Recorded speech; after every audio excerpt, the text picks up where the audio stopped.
flight ku samaynayso korka hawadeena ama meel kalaba hadday marayso qolo FIR-rada kale kay bixiyaan mid la mid ah maadaama ay muddo dheer inaga maqnayd dadkii inoo hayayna baadidu ku raagtay way adkaatay sida loo soo wareejinayo oo muddo dheer bay qaadatay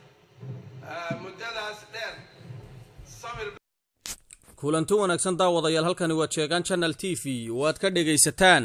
barta aanu ku leenahay YouTube-ka maanta waxaanu inoo haynaa warbixin ku saabsan maxay soo kordhinaysaa hawada ay la wareegtay wadanka Soomaaliya waliba sideeba ay run u noqon kartaa inay la wareegtay dawladda wadanka Soomaalidu haddaba daawade haddeen warbixinteena ku sii socono dawladda wadanka Soomaaliya ayaa sheegtay inay la wareegtay hawada Soomaaliya xaflad ballaaran ay saaka ku soo bandhigtay magaalada Muqdisho ee caasimadda wadanka Soomaaliya halkaas oo ka soo qayb galay madaxweynaha wadanka Soomaaliya haddaba Somaliland ayaa uga xanaaqday oo cadho weyn ka muujisay sheegashada ay dawladda Soomaaliya sheegatay inay la wareegtay hawada wadanka Soomaaliya taasi oo keentay inay dawladda Somaliland ay ku hanjabto inay kalsoonidii kala baxday hay'adda kaawo hawada gacanta ku hayn jirtay muddada 27 sanadooda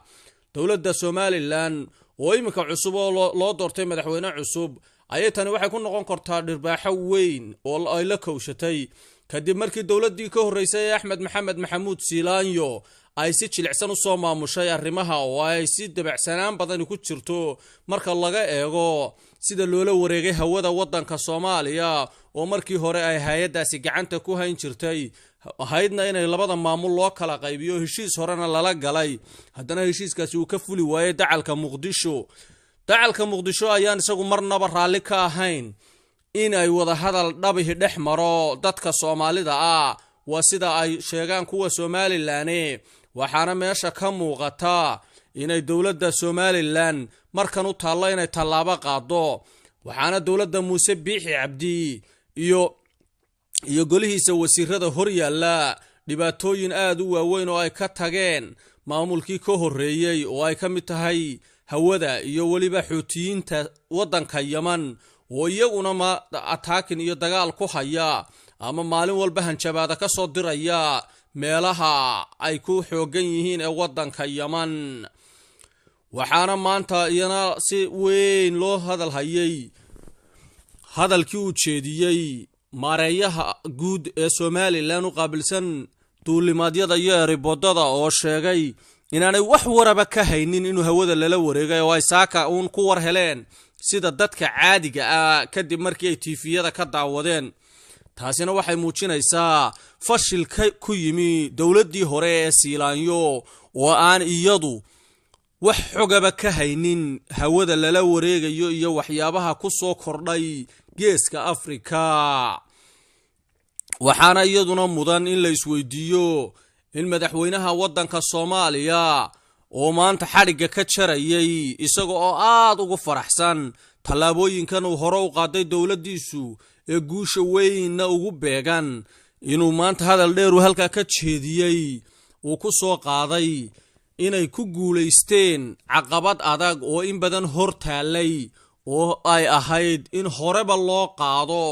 oo ay mar horeba ay ka talaabsadaan ay ahayd hase yeeshee ay hore u socon kari waayeen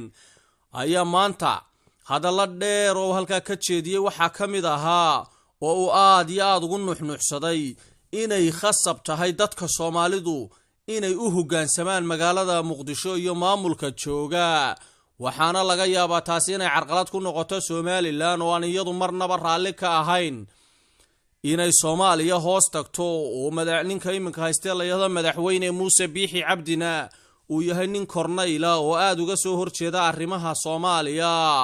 oo aan marnaba raali ka noqonaynin inuu hoos tago dawladda Soomaaliya taasana keenaysa baa la leeyahay dadka Somaliland inay u codeeyaan Muuse Biixi oo ay codka ku siiyeen adaygiisa iyo ka soo horjeedka iyo xagjirnimada uu aadka ugu fog yahay wadaniyada iyo goonisu taaga waxaana hadalkii maanta ee madaxweynaha